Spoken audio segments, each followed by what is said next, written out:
இன்னும் 10 நிமிஷம் இருக்குது. இப்போ உள்ள இதை பாருங்கள், இப்போ உள்ள சூழ்நிலையை பாருங்கள்.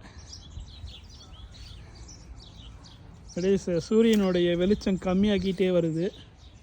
இந்த மாதிரி ஒரு வெளிச்சம் வந்து ரொம்ப வித்தியாசமாக இருக்குது.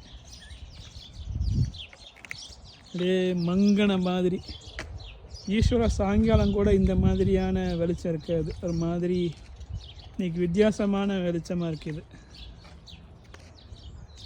நிறைய பறவைகள் சத்தம் ரொம்ப அதிகமாக கேட்குது இன்றைக்கி. மத்தியானம் 1 மணிக்கு.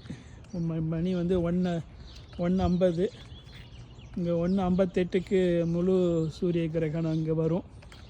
மிசௌரியில் வந்து கேப் கெரார்டியோ அங்கே தான் வந்து முழு சூரிய கிரகணம் நடக்குது.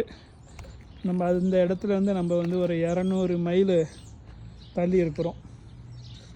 அது 200 மைல் சவுத்தில் இருக்குது நம்ம தள்ளியிருக்கோம். ஆனால் இருந்தாலுமே இங்கேயுமே வந்து அதோடைய முழு சூரிய கிரகணம் இல்லாட்டியும் ஒரு 90%, 95% இங்கே வரும். கொஞ்ச நேரத்தில் இந்த இடம் வந்து இருட்டாக போகுது.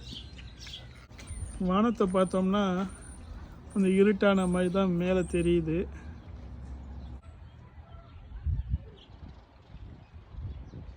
இதான் நம்ம சூரியனை பார்க்குறோம்.